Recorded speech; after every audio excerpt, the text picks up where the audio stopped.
Good morning, good afternoon, good evening. It's my pleasure to be here today. I'm grateful for your listening ear and for my speaking voice. You guys may not know, but y'all probably do know from the rambling, wandering way of the podcast, a way that mirrors life. I don't necessarily come on here with a plan of what I'm going to say or a bullet list or a to-do list or anything of that nature because I believe that nature is a natural organizing force, um, and it always has been. And it is only when humans get too big for their britches and want to play God that we start to disrespect the natural order, the natural organization that the universe has in place for this earth, and that we should be looking to harmonize with rather than dominate. But people try to dominate because they're afraid, and when you are afraid, you try to gain more control over your environment. And so that's why we have all the fuckery going down, not only in the external world, but also in the internal worlds. Um, the consciousness of each individual person. There's a lot of fuckery going down, and life is about um, accepting the fuckery so it can dissipate. Learning how to let go of your attachments so nature, energy, key internally can organize itself as it is meant to be, in a relaxed, flowing way.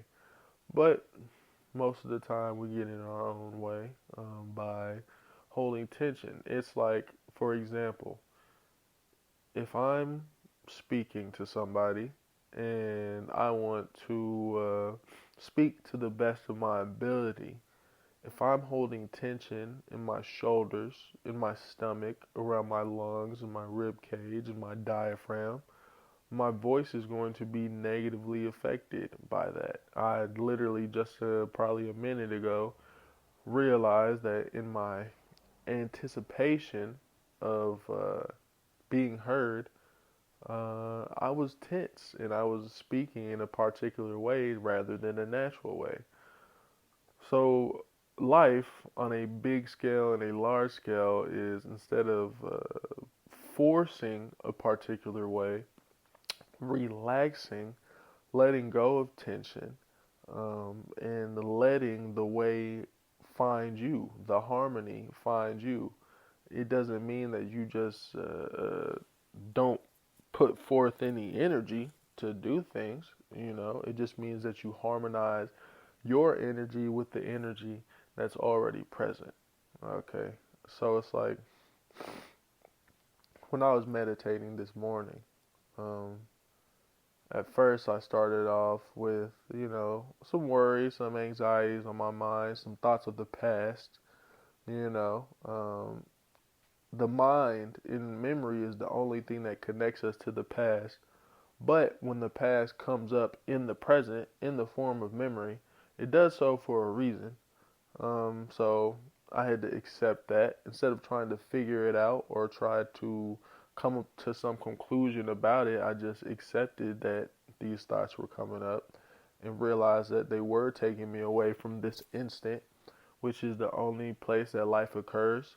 So, in order to stabilize myself during my meditation, I began to focus on my breathing, and I was thinking of my breathing in a scientific, neurological way, which is, of course, is science is spiritual. If we're coming up with all this new shit all the time due to creativity, how could it not be woo woo? You know what I'm saying? To separate science from the spiritual is another sign of dualistic thought that humans have created. And dualism makes you a dummy. Okay, non dualism is the way to go. because non-dualism includes dualism in its understanding, whereas dualism excludes non-dualism in its understanding. Okay, so I was thinking of my breath scientifically, neurologically. I was thinking of when I'm breathing in, I'm breathing in oxygen. I'm breathing in negatively charged particles. That negatively charged particles, they raise your bioelectricity. They help your body get rid of toxins because antioxidants. No. Antioxidants are negatively charged. And then what the fuck are those things called? They're positively charged. Free radicals. Free radicals in your body are positively charged. Antioxidants are negatively charged. Oxygen has a negative charge. I don't think it's too strong though. But basically, I was thinking I'm breathing in the positive, breathing in positive thoughts, positive energy, which ironically is I'm breathing in negatively charged particles.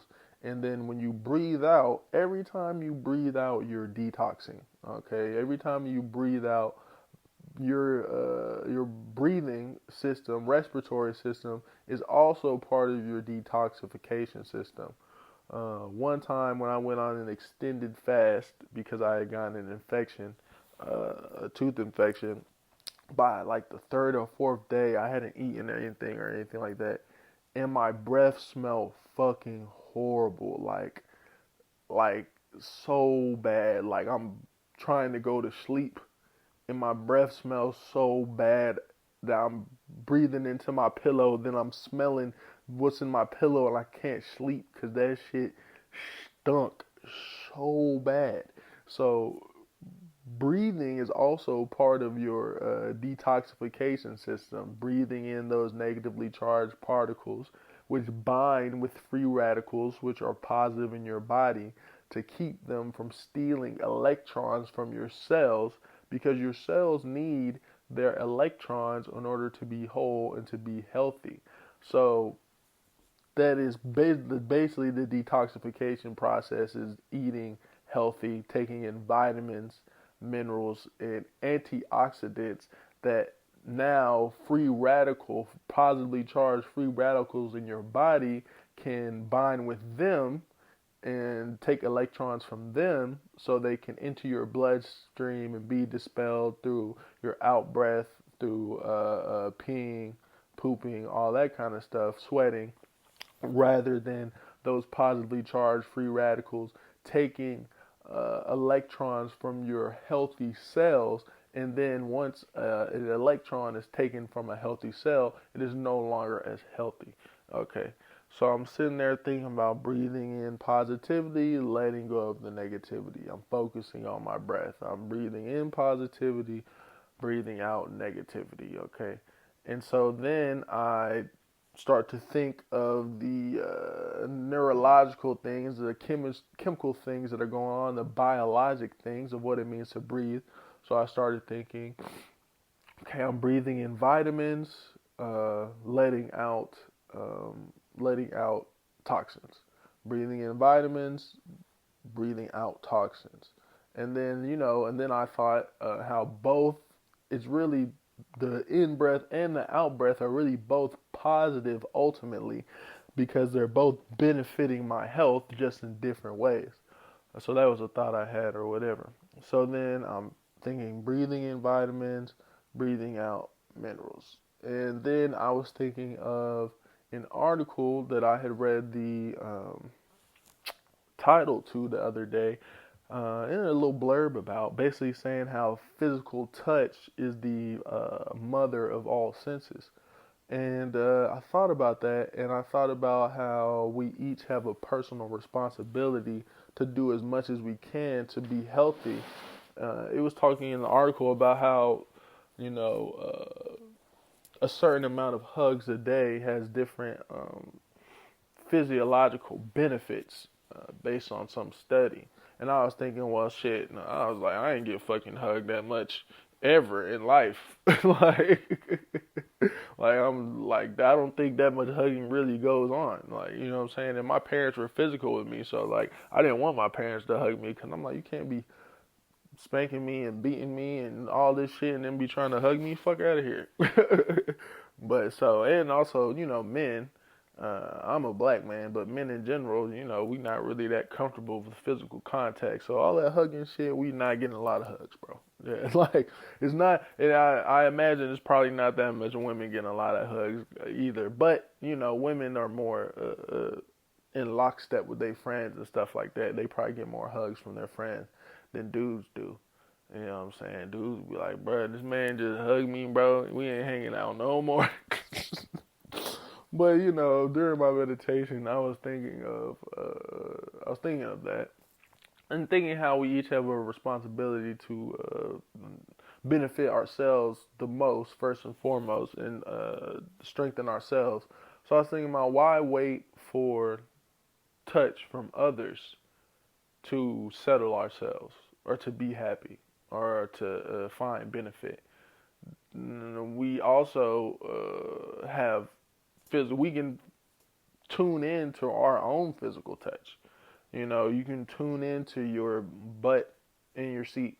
You can tune into your hands on your legs. You can tune into physical feeling and physical sensation and physical touch when you're alone. You know what I'm saying? You can feel when you're walking, whether you're taking soft steps, hard steps. I like to think of sports. You can think when you take a soft touch in soccer. You can think of when your hand is relaxed and you have soft touch in basketball. And also, in Greek, the word spirit just means breath. And I believe, like, ki in Japanese, it means spirit. And so, like, I'm really big about trying to focus on the feeling the spirit, like feeling energy, basically, feeling energy. And so, because when I found out that spirit just means breath, when I think about feeling the spirit, I think about feeling the air hit my nostrils, the air coming in and out of my nostrils. I really try to focus on breathing. I really try to focus on the air's coming in to my nostrils. I can feel that the air is coming out. And then I also, I'll allow my mind to go to other parts of my body, like my butt on my seat, or my feet, or like wiggle my toes, or like, do whatever, feeling my body. But I really do like to feel the breathing going in and out of my nostrils, because I feel like it's such an important thing. And we really underestimate the power of it. There's really a great book on breathing called Breath by James Nestor. That's awesome. But they've been talking about the power of breathing for thousands of years, if not way longer than that. Like, one of the big things is nostril breathing. And Native Americans, some Native Americans tribes, they don't allow their infants to breathe through their mouth. Like, they'll literally close their infant's mouth so they have to breathe through their nostrils, because nostrils are the healthiest way to breathe. You have hairs in there that filters the air. You have very sensitive skin in your nostril cavity that's only found in your elsewhere in the body, in your genitals, so it can get filled with blood very quickly. And your not nasal cavity acts as a natural humidifier. It heats the air up. It makes it easier for your body to derive benefit from the air. The nasal hairs act as a filter. Your body actually has a very natural way of noticing whether the air is dry, whether the air is wet. You get a lot of information based on air entering your nasal cavity. So nasal breathing is very important. So I like to think of, feeling the air go in and out of my nostrils, feeling the spirit go in and out of my nostrils.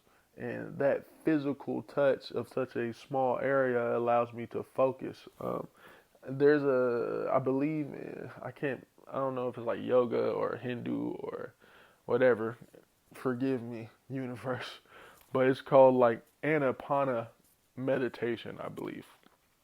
Visapana meditation is insight meditation, which I was introduced to from a book by S.N. Goenka called The Art of Living. Vipassana meditation, insight meditation.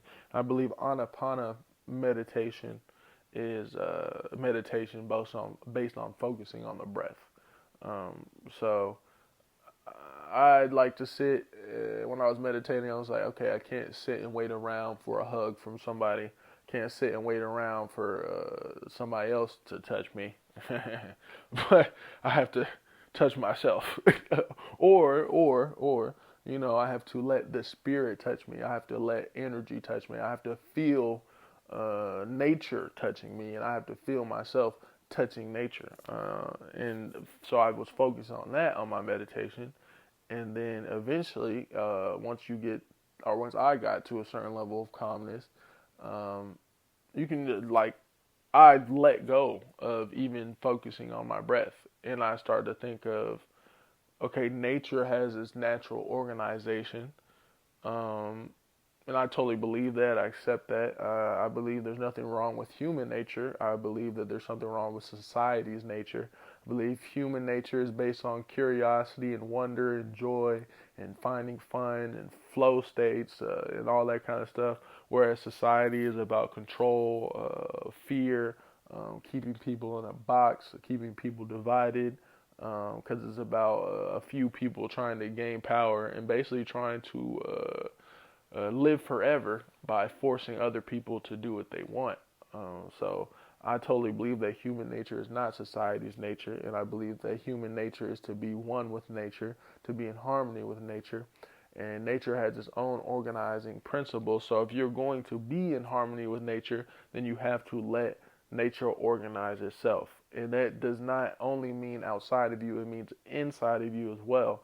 So I was letting go of that focus on my breathing once I got to a certain level of calmness. And it's basically like surrendering, the thinking, surrendering the idea that you have to be in control, that you have to be tense in order to be balanced, letting go, and then letting nature support you. And then you find out you actually find your true place of balance when you let go and surrender and allow nature to do its part in supporting you. So during my meditation, I was thinking, which people would be like, "Oh, you're thinking during your meditation," and bro, whatever, bro. The thought came to my mind.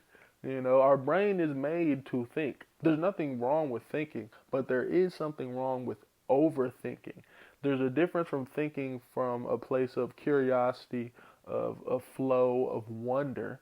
You letting your brain do what it's supposed to do versus overthinking, versus thinking out of fear, versus thinking in a way where you're trying to find a control, where you're trying to find a conclusion, find answers in a way that is not healthy and does not actually benefit you finding any answers. There's a level of letting go and a level of surrendering and trust in yourself and trust in nature and the universe that will allow you to return to what is our natural state of being, which is understanding, which is receiving insight, which is receiving wisdom. But as long as you're in the way with all these anxious thoughts and anxiety and all these things born from fear and a desire for control and based off of attachment, you're not going to receive the level of insight that you could into the world and into yourself first of all, and then once you have insight into yourself, then that is what allows you to have an accurate representation of the world based on your own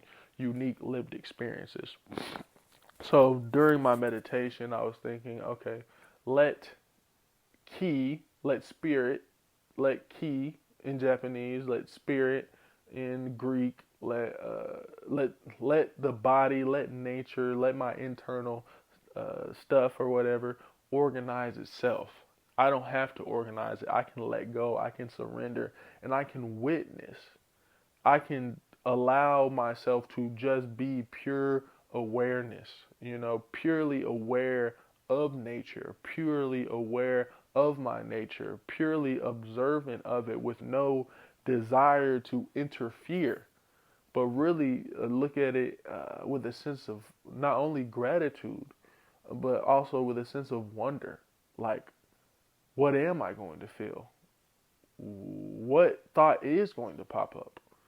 Like I write a lot, and one big thing I was thinking is like, instead of being like, oh, I'm gonna write this, I'm gonna write that, blah blah blah blah blah.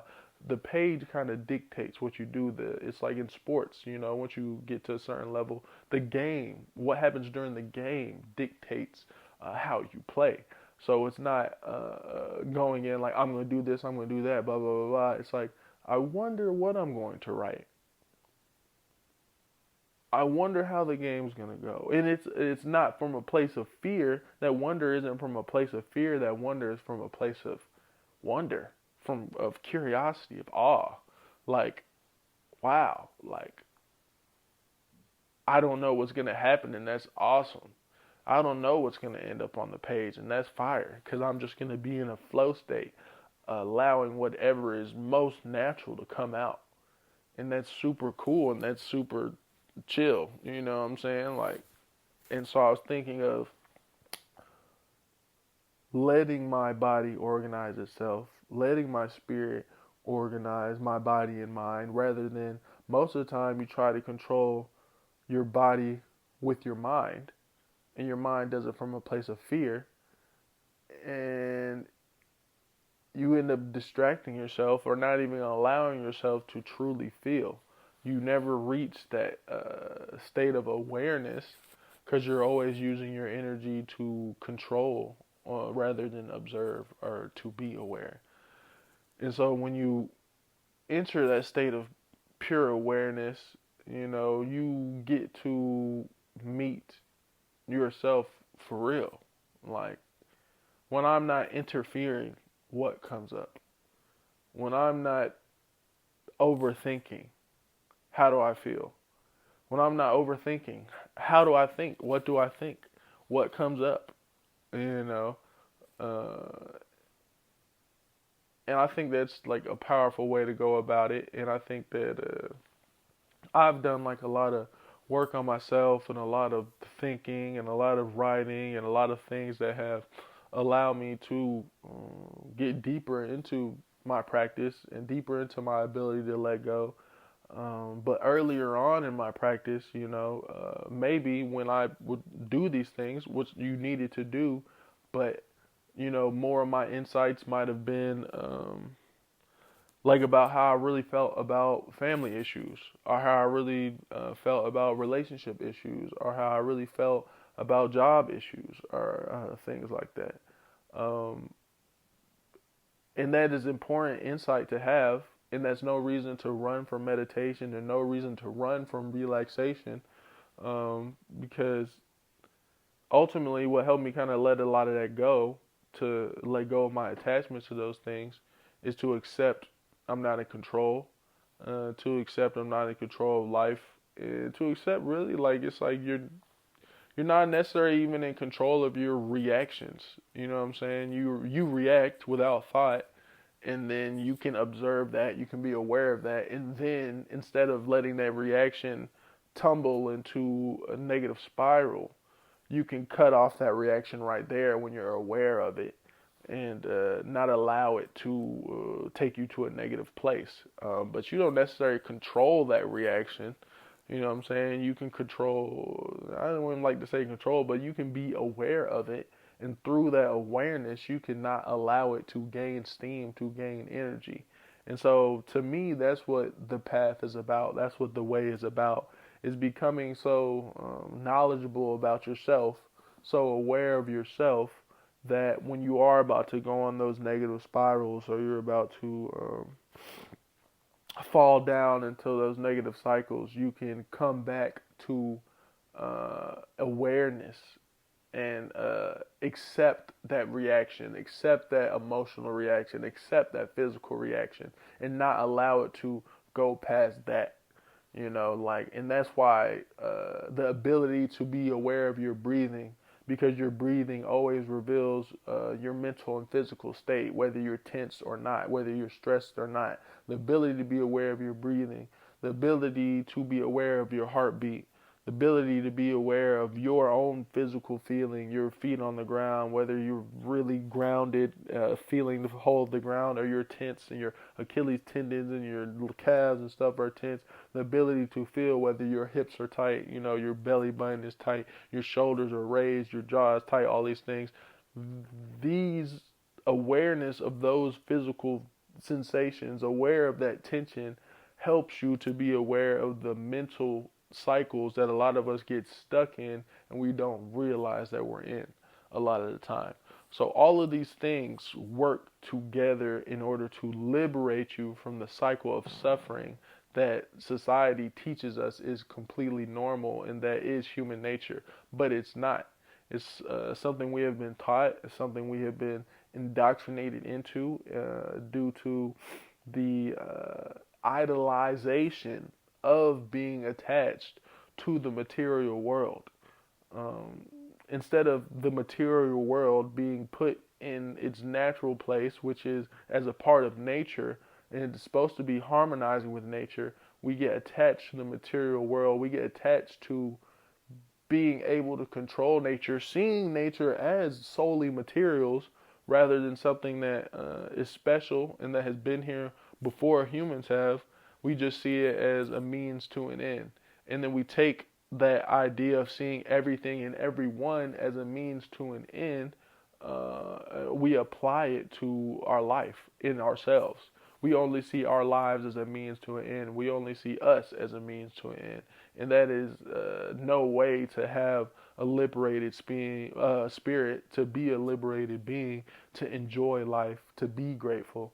And so it's no surprise that so many people in the society are having issues um, enjoying life, being grateful. Even they're in survival mode, even if they're rich, even if they have all this money. A lot of people in the U.S. they have all this money and all this access that people in other places don't have. Yet they're more depressed. Yet they're sadder. Yet youth suicide is going up. You know what I'm saying? All of these things, especially in the black community. And I'm black, but it's going up amongst humans in general of all colors in Western society. So it's no exclusionary thing because human suffering is suffering and everybody suffers. It's universal and people suffer for a reason. You look at the Four Noble Truths in Buddhism, it explains this way better than I could. But, I just bring up black people because let's not act like history is not real. I hate when people do that shit. Like, yes, we all are humans and we all are uniquely linked, and we should not be divided, and it's not a reason to divide ourselves, but people do for fear and discriminatory reasons and power maintenance reasons and stuff like that. But if we just look at history, we know that different groups of people have had different historical experiences, and that shit matters. But ultimately, what we need to come back to is that we are all human and that we should be able to empathize with anybody from anywhere of any race, gender, sex, religious belief, whatever. We should be able to come back to the foundational understanding, the foundational fact, and the foundational truth that we are all human. And we should be holding space for everyone's suffering, and that you shouldn't be using your suffering to dismiss someone else's suffering. And also, you need to understand the nature of your suffering, and if it is being basically created by your mind, which some people will say all of it is. I think that is a hard concept for people to wrap their mind around, and you would merit further discussion. But you got to put your suffering in perspective. You know what I'm saying? Like there's even rich people are in survival mode, and they need to deal with their suffering, their emotional trauma or whatever, their issues, in order to come to enjoy life and to stop seeing life as something they have to control, other people as stuff they have to control. They need to learn to be grateful. Just as, a poor person needs to learn to be grateful and enjoy life and everything as well. But, once the rich person is able to deal with their suffering and come to an understanding and learn to enjoy life and come to believe in themselves so they can believe in humanity, they might be able to help with resources and materials more than that poor person is able to. But, that poor person still should help with their resources and materials as much as they can, and they might bring more of a unique perspective or some other kind of benefit to humanity because they don't have all the resources and materials that a rich person might have. But the rich person and the poor person should be on the same team, the human team, and everybody needs to do their part based on what they have, resource-wise and talent-wise. And so, like, a big part of this is believing that you have something to contribute to the greater good, because everybody does. Well, they say no man is an island, and that's the truth. But also, each man is an island. We know that relatively speaking, we only have our own unique lived experiences, which actually connect us to other humans who are also having their own unique lived experiences, but we're still human. We're still inextricably linked by our humanity, and we need to remember our humanity because it is our human nature. And that's why Buddhism, Taoism, probably all these very wise spiritual paths that haven't been corrupted for political gain, first talk about your personal salvation, saving yourself. If you're in a burning building, you got to save yourself first before you can save other people. On the airplane, they tell you to put your mask on first before you start help other people put their mask on. So it's not about self-sacrifice or being a martyr. It's about saving yourself so you can save others, and not worrying about being a martyr or whatever. Because whatever happens, happens. You got to accept that.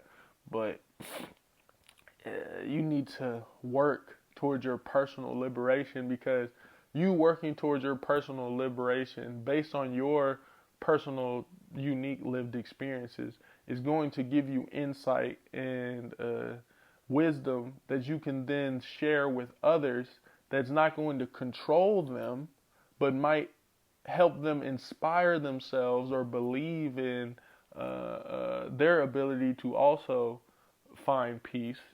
And ultimately, everything has to happen within them internally, but it helps to have an example. It helps to have a witness. It helps to have someone who will show up and be completely authentic, completely vulnerable, and honest about what they've been through, about what they did, about what worked for them, about what didn't work for them, in a very open way. You never want to impose your personal and relative subjective truths, which might have helped you get to the ultimate truth, on another person. Because just like you have to find your way, they have to find their way as well. No one can walk the path of liberation for you. And, that has to be a personal journey. But it helps to be able to witness other people on that journey, because a lot of people have lost hope in that journey, or they don't know where to start, or they don't know what to ask, or they don't know what to do. And so it just helps to have a mentor or somebody you can witness, or somebody who will be honest about their pitfalls and what helped and what didn't help, and all of those things in a public format. And also for people to see, people that are calm or peaceful, or they can feel that they're completely authentic and that they're not living for outside validation like so many people do. They're not performing for the acceptance of others, but they realize that if they show up as who they really are, they have no choice but to be accepted by others. They're not looking to, they're not an asshole, like being a dickhead or anything like that, but they're not conforming for the expectations of others. No matter what situation they go into, no matter how they act, that's exactly how they're meant to act. What they say, they mean what they say. and whether people are judging that or not, that's of their no concern because they don't control that.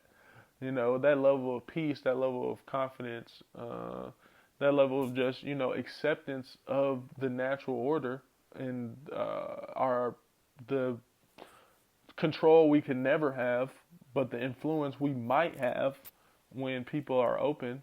Um, it's a powerful example, and I think I'll definitely like to see more of it. But I can't control that, so I can just hope to be more of it. You know what I'm saying? And by working on myself, and by growing myself, and by growing my ability to remain calm in body and mind, to release tension, to let go of the needed control, to accept whatever happens, and to trust life, to trust myself, to trust nature, to trust, you know, other people to show up as they're meant to, how they're supposed to be. You know, you can hopefully be that example, but you're not trying to be that example. You're just, you know, being liberated. You know what I'm saying? You're being at peace and you're being calm, and then you let people take whatever they want to from that. You know what I'm saying? But thanks for listening, especially if you guys made it to the end. I wish you the best. I wish me the best. I wish nature the best. You know, and I wish humanity the best. And that hopefully we stop letting these dualistic mindsets be into us by society's unnatural desire for control. Hopefully, we let go of these things and return to the innate goodness that is human nature, the innate gratitude and joy and flow states that I believe we're made to live in. And each of us is a Buddha, each of us is enlightened if only we will realize this. Um, but society's indoctrination can make it hard for us. That's why in Taoism they say the wise man unlearns. It's not about gaining a whole bunch of stuff and like putting it on your back and getting more and more baggage, being bogged down by dualistic knowledge, by dualistic logic, by black and white, right and wrong, blah blah blah. It's about unlearning, letting go of dualistic thought, and returning to the natural organization, which will tell you naturally through your observation and through your awareness what is right or wrong. Or really, I like to think of it more as what is beneficial and what's unbeneficial. And even something that's unbeneficial in the moment, the ultimate truth is that while it might have been relatively unbeneficial, if you're open to learning and growing and to using that as a springboard for further strength and resilience, then that was also beneficial. But you have to know the ultimate truth in order to realize that. So, all right, love you guys. Hope you guys have a great life. I'll talk to you fucking when I want to. The next time, bro. The next time, bro. If the recording sounds different, it's because earlier I had wired headphones in and I got Bluetooth on. Even though, you know, I don't really trust Bluetooth that much, but you know, it's like fuck it. If I'm worried about EMF, and shit scrambling my brain at this point with all the fucking Wi-Fi and whatever going on, my shit probably scrambled at this point. I ain't gonna lie to you, but what I'm talking about is like the electromagnetic frequencies that our body is designed by nature to pick up on. We've come up with so much technology within the past, like probably 40 years that uses EMF and different forms of energy that our body has never had to adjust to during our evolutionary process. Sometimes I wonder, like, is this shit scrambling us? And they've done like studies where it's like EMF from like Bluetooth or microwave or whatever, like, scrambles your body's natural frequencies, or it doesn't allow the water in your cells to settle correctly or some shit like that.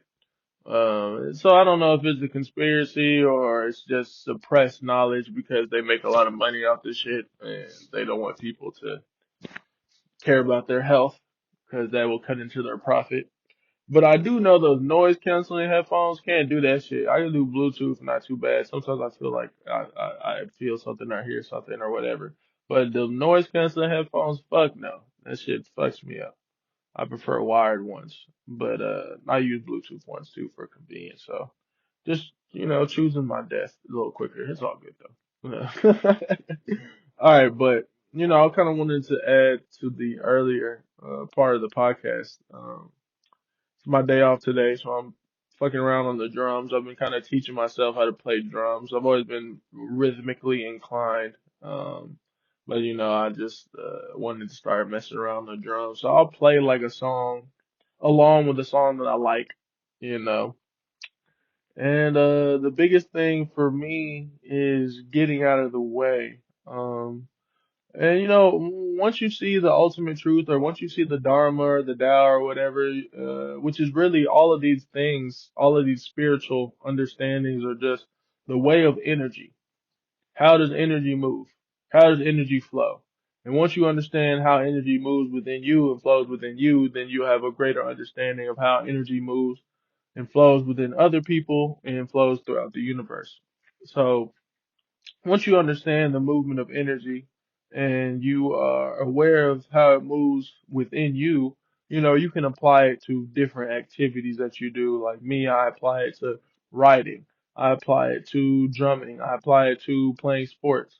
And basically the crux of it all is that you're trying to get in a flow state where you let go of tension, unnecessary tension, because of course to make any type of movement or to do anything, you're going to have a certain amount of tension, but you'll notice that when you are relaxed and complete the movement versus tense and complete the movement usually comes off better when you're relaxed. And if you have to complete the movement using tension, that means it's taking an excess amount of energy and it's not sustainable. And sustainability comes from balance, comes from relaxation. And if you end up being so results oriented versus process oriented that you are okay with using tension and foregoing relaxation to complete something, you'll eventually tear yourself apart. Like whether it be a muscle, whether it be your mind, whether it be your happiness, it has to fall apart because you're having to use too much energy to do this thing, rather than allowing the natural way of doing it, the relaxed way, the effort being effortless, which just means like the effort coming from a state of relaxation versus one of tension, excess tension, because the body is all about energy efficiency. And you are most efficient when you only tense the muscles that is necessary for the movement, and then everything else is as relaxed as possible, and it leads to like a feeling of smoothness, a feeling of flow versus like a jagged, rugged, tension-filled feeling.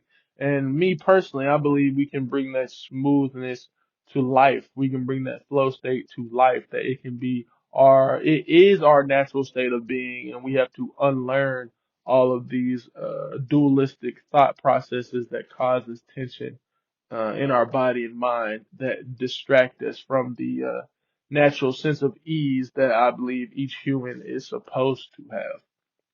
So in regards to drumming, one big thing is I noticed that I can play very quickly sometimes, but if I do it out of tension, I can only do it for a short amount of time. And then once I do that and I like do something real complicated out of tension, then I end up getting off beat. So I end up getting out of harmony with the song I'm playing along with, that I'm supposed to be harmonizing with, in order to do something out of tension that then becomes its own distraction and then is unsustainable. And I think that is a parallel, a microcosm of every other activity in life as well, every other art form. And let us remember that living itself is an art form, also. Um, but when I noticed this, and I stop trying to do something out of tension and I relax, I'm still able to play. I relax my jaw, my neck, my hands, my feet, or whatever, I'm still able to play alongside the music, and I'm also able to use more of my body when playing the music. For example, like what I've noticed is that I get in more of a rhythm, more of a flow. It's easier for me to harmonize when I use my whole body to harmonize versus just thinking of it being me hitting the drums. It's like when I get my neck into it, it's basically like a dance. Like once my neck becomes more relaxed, and I start to kind of rock back and forth to keep time with the music, now the harmonies come easier. But if I was tense, let's remember that the body has a finite amount of energy. It has a finite amount of blood, and it is energy flowing throughout your body, blood flowing throughout your body, which allows you to use your muscles, which allows you to activate your nervous system. So if you're very tense in one area of your body, you're sending a lot of energy to that area of the body, and you're going to have less energy to send to other parts of the body that are always necessary for whatever movement you do, because everything we do is always done with the full body, whether it appears to be with one limb or whatever. So when I'm drumming and I'm really tense, then I lose the rhythm, I lose the rocking back and forth, my neck becomes tense, I lose the harmony with the song. But once I relax, not only do I have time, more energy, and I'm able to activate more of my body. So sometimes when I'm too tense, I can only use my hands and my feet stop going.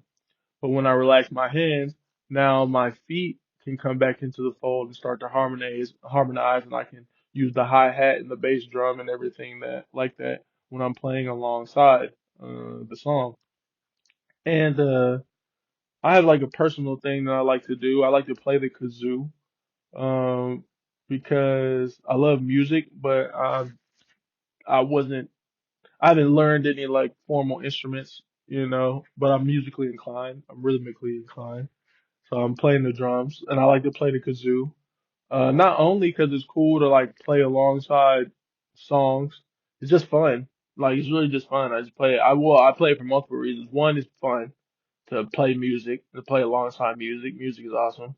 But number two, you actually get a lot of health benefits from humming.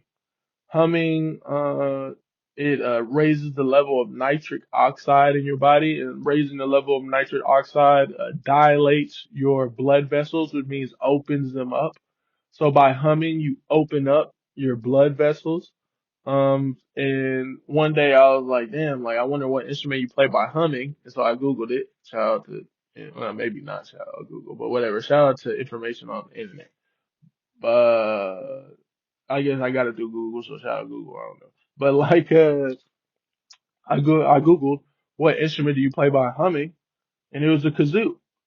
So in my mind, to be more efficient and to have fun, increasing my health benefits, I'm like, okay, if this humming is really healthy, which I learned in Breath by James Nestor, but has been known by uh for millions of years by humans, because people, if you notice, indigenous tribes are like, regular people. These people are regular people. You know what I'm saying? They just live in their societies, that how they do it or whatever. And it's not all Western civilized and shit like that. They do a lot of humming, chanting, all of those things. When people meditate, they and hum and everything like that. There's Science always follows spirituality because people are able to understand what's beneficial for their body based on practice. They don't necessarily need machines to tell them that. That's why so many processes that started thousands of years ago, humming, meditating, moving your body, dancing, all those kind of things. Science is now coming around to being like, oh, these things, oh, they matter. Oh, they're actually healthy. It's like, duh. But I won't get on my soapbox about that. We just are people are just so arrogant. That's the ego. And society has become synonymous with the ego. And so that's why people suffer so much because of all the bullshit in there. But whatever. So I like to play the kazoo.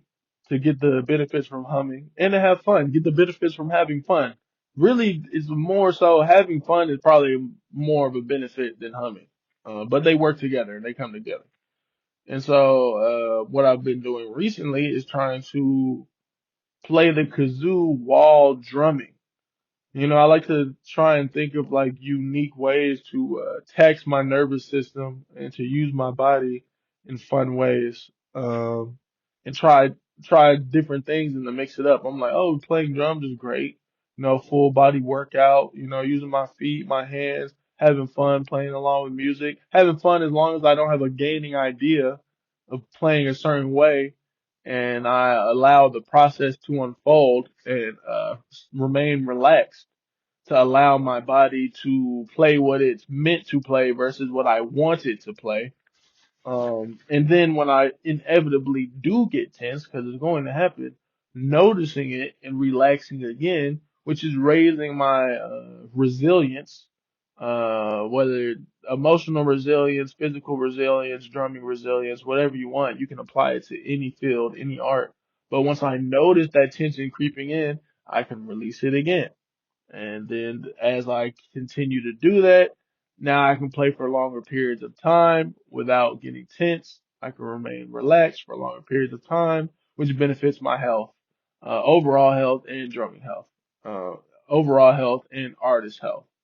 Um, but I was trying to play the kazoo while drumming and I realized that block initially was I was trying to play the kazoo exactly along with the lyrics of the songs that I was playing, and it was making me tense. I was holding a lot of tension in my neck, and that tension in my neck was not allowing my hands and my feet to harmonize with the music. So I noticed that, relaxed, told myself, coached myself, and said that okay, I've got to relax, and instead of forcing myself to try and play along with the lyrics of the song, I wonder what I will play out of the kazoo when I just allow my body to play whatever it wants to use the kazoo whenever it feels right for it. And so then at that point, instead of having to choose between them, either kazooing or drumming, I was able to incorporate the kazoo into the drumming and find the correct pockets, find the correct spaces to use the kazoo while drumming. And so that's what a lot of learning is. That's what a lot of, first off, it's autodidactic, which means you teach yourself because ultimately all knowledge is self knowledge. Somebody can show you and tell you what to do all the time, but you have to come to a personal understanding of it in order for it to become a lesson. So I'm coaching myself through that. And it shows the power of being able to relax and relaxing within the finite circuit that is the body allows energy to go to more places. It allows energy to not only be in the kazoo, but be in my hands, be in my feet, be in my hips as I'm playing the music. So that process of relaxation allowed me to do what I wanted to do, and I had to let go of the idea of what I was supposed to do what I was meant to do. Because a lot of our ideas and concepts get in the way of us actually meeting ourselves and actually allowing our body and mind to do what it is designed to do within the current moment. And we don't allow our body to find the spaces where it fits because we think it's supposed to be in this space. But really, if we let go and relax, our body knows how to find the spaces it fits in, whether that be the spaces to harmonize alongside music or the spaces to harmonize alongside life, to harmonize alongside whatever artistic format that we're engaging in inside life, whether it be finding our people for community, whether finding our voice when we're singing, whether finding our voice when we're writing. You have to let go of what you think your idea, what you're supposed to do, so you can actually be curious and wonder, what, and allow your body to do what it is meant to do. Find the people you are meant to find, to sing the song you're meant to song, write what you're meant to write, play the drums the way you're meant to play them. And that's a powerful lesson. And the way of energy, the Tao, the Dharma, the whatever way or word that you try to contain this energy within, the source energy, if you let go and allow it to flow, all of a sudden you will find things falling into place and find yourself ending up in spaces that feel much more natural to you because you're finding them out of relaxation versus out of tension. And that idea applies to almost all of life. It doesn't mean that you don't do anything. It means that you do things while relaxed so you can find a place, a sustainable place, sustainable way of being rather than burning yourself out all the time. Thich Nhat Hanh, rest in power, rest in peace, rest in all the good words, all the good energy. Thich Nhat Hanh, he had a book. His way of explaining Nirvana was freedom from all ideas and concepts. You see, ideas and concepts, when detached from the ultimate truth that there are all ideas and concepts are made up. So ideas and concepts, dualistic logic becomes a barrier to your liberation. It holds you in place. It confines you. It puts you in boxes. Now notice they said freedom from all ideas and concepts. That does not mean that ideas and concepts do not exist. That does not mean that relative truth, subjective truth, dualistic logic does not exist. It means that you are free from it so you can use it beneficially, you can use it appropriately in all situations at all times because you know that the ultimate truth is that this relative idea and concept is made up, but because I am free from being attached to any relative ideas and concepts, I can always use the relative idea and concept that makes the most sense. Because while words are all made up, they're all just symbols for energy that we use to communicate and express ourselves with other people who we would hope agreed what those words mean. But if you look at society, we really don't even define words the same way. We relate to words out of our dualistic bias. And so that's why there's a lot of miscommunication going on. But we use words as symbols for our self-expression, for our communicating with other people. And nirvana does not mean that words don't exist. It means that we understand that words are made up so we can use the appropriate words to do what we actually want to do, which is communicate and express ourselves to and with other human beings. In order to, in my personal opinion, based on the way nature works, based on the way energy flows, in order to harmonize with others as best as we can. And harmonizing with others in sense of harmonizing with nature. So, uh, being proponents of peace, which doesn't mean you're a pushover. It means that you're not in competition. You know what I'm saying? You do what you have to do, but you're not in competition with this other person. It doesn't mean that you're a pushover. It means that you just are chilling. Like you chill. Like if they mad, you like, oh, well, I'm chilling. You know what I'm saying? That's what all this spiritual stuff, religious teaching, everything. How to be more chill, how to be more relaxed, how to be more grateful, how to enjoy life more. And that's the way that as I see it. When I think about enlightenment, I think of like literally like lightening yourself, like letting go of tension that makes you feel heavy, letting go of thoughts, ideas, and concepts that make you feel heavy. And I think like in the moment, and life only happens in the moment. Time is only right here, right now, in this instant. So I think enlightenment is just letting go of things right here, right now, lightening yourself, letting go of ideas and concepts that make you heavy in this moment, and just doing that every instant where it's necessary. And then as time goes, you get better and better at it. You get stronger and stronger at being able to let go. And so your joy and your gratitude and your peace just get deeper and deeper as time moves on. So I just wanted to add that to the first part because I thought it's like a lot of times people look at these concepts of like enlightenment and blah blah blah and all this kind of stuff and they like separate it from our everyday lives, our right now, here, right here, right now, this instant. How can it benefit us? And like it applies to everything. It applies to all of life. It is a universal truth and ultimate truth. And everything fits within the understanding of the flow of energy, and letting go and relaxing so we can benefit ourselves in life, like be better at life. It's like literally being better at life because you're being more energy efficient. If you want to look at it as a science perspective, you're making yourself better at life through relaxing because you're making yourself more energy efficient. Stress kills. So you're doing things from a relaxed place. So you're still learning, you're still getting the benefits, you're still stressing your body, you're still stressing your mind because you're having to expend energy, but you're not over stressing your body. You're not over stressing your mind.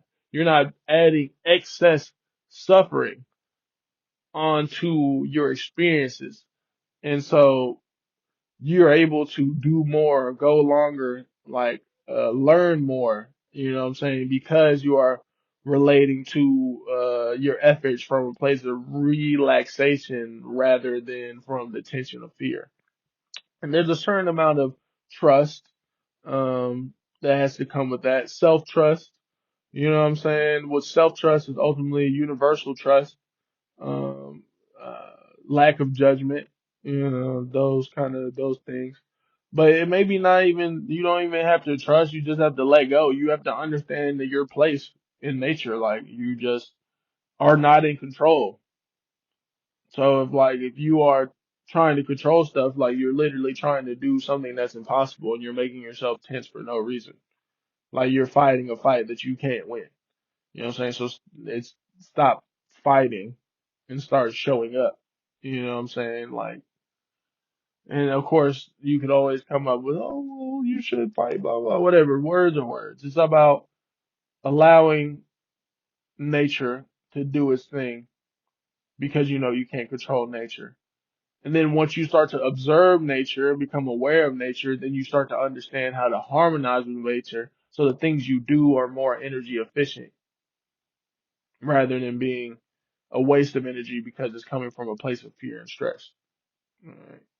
There's tons of different ways to explain it or go about it, which is why there are so many different religions and understandings and blah blah and all that kind of stuff. But all the highest teachings and all the different spiritual traditions and religions always come like enjoy life. Well, hopefully, if it doesn't say enjoy life and be grateful for life and let go because God or the source or whoever or whatever is in control, then it's probably, you know, become more informed, be more curious about other ways of relating to life, I would say, you know, open your mind, you know what I'm saying? So thank you guys for listening.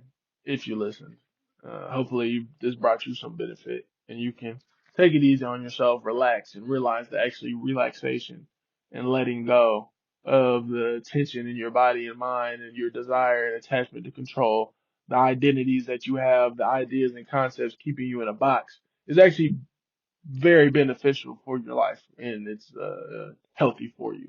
You know, if you need the science aspect of it, and remember, science is spirituality based on my seeing, and I would say it's kind of objective, but you know, whatever. People believe whatever they want to, you know, words is just words, bro. Word, woo, woo, woo, woo. Well, I hope you have a great day.